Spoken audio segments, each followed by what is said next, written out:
Hi guys, my name is Colleen Anderson, and I'll be giving a presentation on Chapter 2, Diversities and Individual Differences. Diversity in Organizational Behavior. Workplace diversity is the degree an organization includes people from different cultures and backgrounds. Having a diverse work environment can improve creativity, innovation, and more productivity. Diversity in the workplace also increases market and shares by reaching the communities with different backgrounds and different cultures. There are two different types of diversity. There's surface level diversity, which is easily perceived, the difference between two people. An example of this is age, race, ethnicity, gender, physical or mental abilities. And then there's deep level diversity, which is the verbal and nonverbal behaviors, which aren't easily recognized. These are below surface levels. So these are attitudes, values, beliefs, personality traits. Two people can be the same on surface level, but different on deep level, and vice versa. There's also age and generation diversity. This is including people of all ages and generations in the workplace. There's currently, the book says, 4 different generations currently working. There's traditionalists, which were born before 1946. There's the baby boomers, which were born 1946 to 1964. There's also Generation X, which was born 1965 to 1981. And then there's millennials, which were born 1982 to 2000.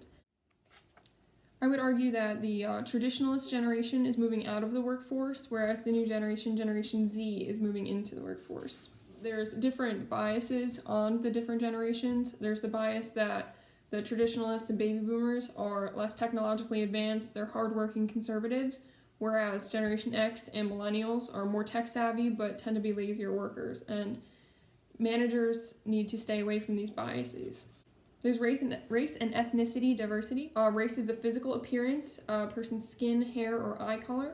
Ethnicity are sociological factors, nationality, culture, language, ancestry.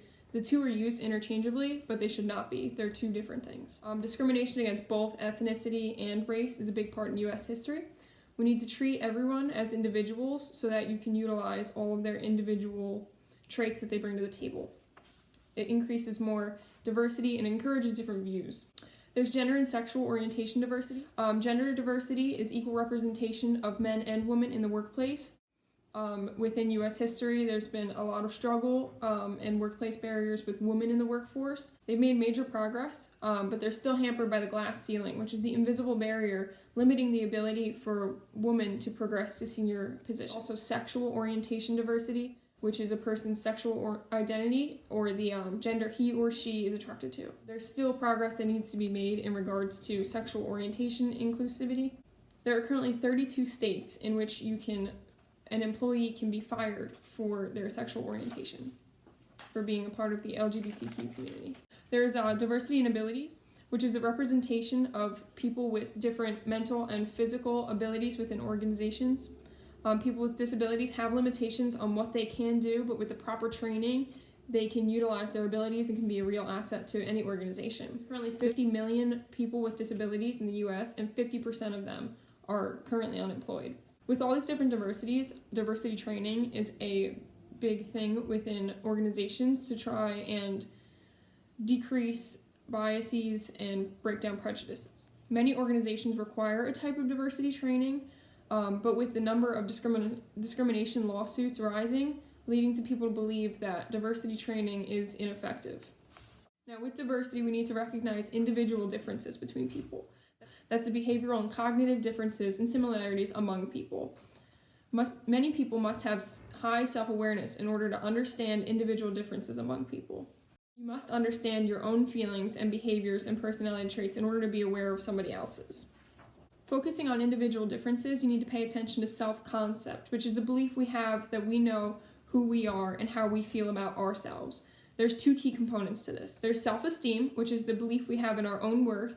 Having high self-esteem is being confident, knowing you have high self-worth, and being capable of taking on challenges.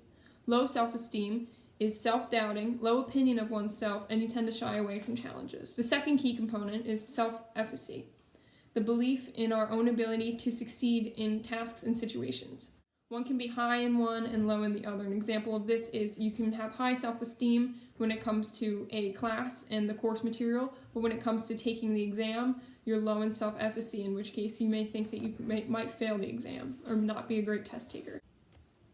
Within individual differences and self-concepts, we need to recognize personality, our own personality as well as other personalities, and how we view good or bad personalities. Typically, a good personality is somebody who shares likes, dislikes, values, and beliefs with our own. A bad personality is defined as somebody who disagrees with our beliefs and values, but is also ignorant or ignores our views. There is currently no standard definition for personality as it is in research. The book defines personality as a stable and unique set of traits, characteristics, and resulting behavior giving an individual their personal identity. Personality traits are the characteristics describing your thoughts and feelings. But again, there is no standard definition of personality currently. There's also the debate on if our personality comes from nature or nurture. Research has proven that physical traits are inherited from our parents, but they're still unsure as to where personality traits come from. If personality traits were inherited by our parents, that would make it nature. If they're influenced by the environment that surrounds us, that makes it nurture. Study on identical twins raised by different adoptive parents shows approximately 40% of personality traits are inherited and the remaining 60% are likely products of our environment. Employers tend to use personality tests when seeing if somebody is going to be an attribute to their team. There's quite a bit of controversy around personality tests. There's two personality tests that the book highlights. There's the Myers-Briggs Type Indicator, which is used to evaluate 4 psychological preferences that combine with the 16 personality traits. It's the most widely used personality assessment in the world, but it is also the most criticized because it makes you decide on either one or the other. You're either an extrovert or you're an introvert. You're either sensing or you're going on your intuition, and so on and so forth. The other personality test that they discuss is the Big Five model, which describes the 5 basic dimensions of personality. The Big Five scores your personality from low to high and gives a combination of a personality score. This one's a little less criticized than the Myers-Briggs because it's more complex in giving you degrees, so it's not a stagnant, you're either this or this. It's a degree of the two. Through these personality tests, and in just recognizing one's personality, there are important personality attributes. And these are a couple of personality attributes that the book highlights as important to focusing on personality and organization. There's personal concept, which is the degree to which an individual thinks about social or physical environments and personal beliefs regarding issues. There's the locus of control, which is the extent to which an individual believes they have influence over events.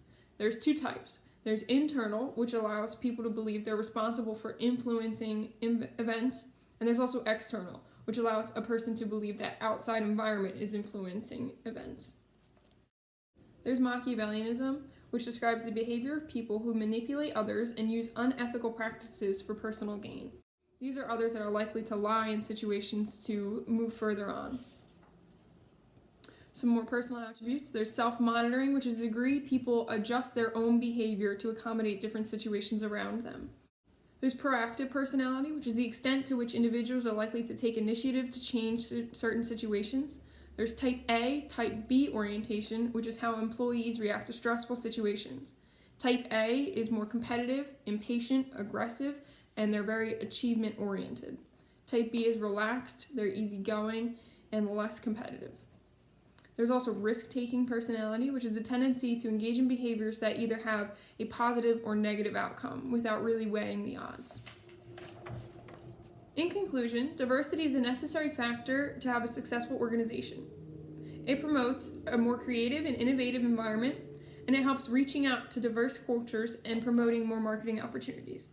Individual differences and personality traits are important to recognize and value in individuals, so you can see things from another's point of view. Personality tests can help employers find the right fit for their organization, but they have major limitations and should be used moderately. Thank you.